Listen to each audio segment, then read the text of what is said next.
How's it going, guys? Cody, guys, back again, dropping yet another video.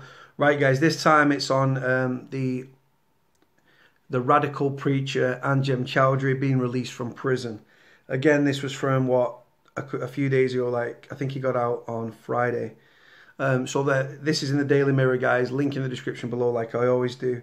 Anjem Choudary, Britain's most dangerous extremist, freed from prison after serving just half his sentence. Well, it's not just half your sentence, because you get out after good behaviour halfway through your sentence. You know what I mean? Unless obviously you got to go before the parole board and stuff. So it says here, the hate preacher was sentenced to 5.5 years in 2016 after he was convicted of inviting support for Islamic State. Britain's most dangerous extremist, Anjem Choudary, has been freed from prison. Choudary from Ilford, East London, was jailed in 2016 after he was convicted of inviting support for Islamic State. He was due for automatic release after reaching the halfway point of a 5.5-year sentence, when time spent on remand is taken into account. The 51-year-old was pictured being driven away from Belmarsh prison in London in the early hours of this morning. Choudary left in a black people carrier with blacked out windows and escorted by 2 unmarked police cars just before 4 AM. Sky News reports Choudary had been taken to a secure bail hostel in an undisclosed location. They released him, guys, early hours of the morning, right? Because otherwise, obviously, if they would have released him with everybody else, there could have been problems, you know what I'm saying? For the rest of the sentence period, he will be subject to stringent licence conditions, including a supervision regime. Police and MI5 are expected to be among a host of agencies involved in monitoring the 51-year-old hate preacher in the community. His name has been added to the United Nations sanction list, which makes him subject to an asset freeze, travel ban and arms embargo. Choudary will now have to comply with a number of standard requirements, including maintaining good behaviour, receiving visits from and keeping in contact with his supervising probation officer. He will also be obliged to live permanently at an approved address and not travel outside the UK without prior permission. Last month, the prison minister warned Choudary is still genuinely dangerous. Rory Stewart assured that the completely pernicious clerk will be watched very, very carefully by police and security services as upon his release. Well, Rory Stewart's only to do with the Ministry of Justice. He's not the Home.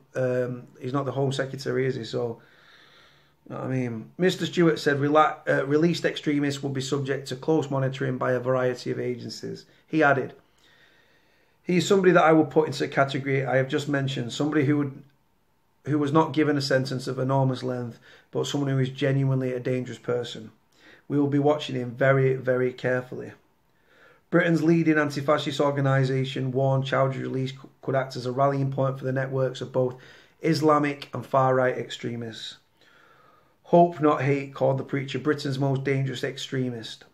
Chief Executive Nick Lowes said his influence and the damage his actions have caused are unparalleled. His release is likely to breathe life back into the extremist movement he once led. No other British citizen has had so much influence over as many terrorists as Choudary. Now, the thing is with him, he genuinely is like he's like the British Osama bin Laden, guys. Being in prison, do you think that that's going to deter his thoughts and stuff like that? Apparently, they've got these jihadi jails, a jail within a jail, which houses extremists and stuff. Do you think that he's going to stop these radical views and stuff like that about death to our own people, death to the West, death to what they call kafirs and non-believers? No, it'll make his resolve stronger, guys. Right? He'll know he'll be watched by all these agencies. He'll know his phone will be tapped. They'll know his house is probably tapped in cars that he's probably travelling in have been tapped. He's a very, very dangerous individual, guys, like I say. But the thing is, it makes me laugh, right? He brainwashes people, right, to be martyrs and stuff, yeah. But he doesn't carry out any of these attacks himself, does he, guys? Just think about that for a second. He mind washes other people to carry out acts on his behalf. But if you're going to become a martyr and you're going to get your virgins, why is he not doing it himself? Anyway, guys, not much more to say on the scumbag, to be honest with you. You can't. The only way you can stop someone like that is with a bullet. But obviously, firearms are illegal, and who's really going to take the law into their own hands? Going to leave it there, guys. Like, comment, subscribe. Cody out.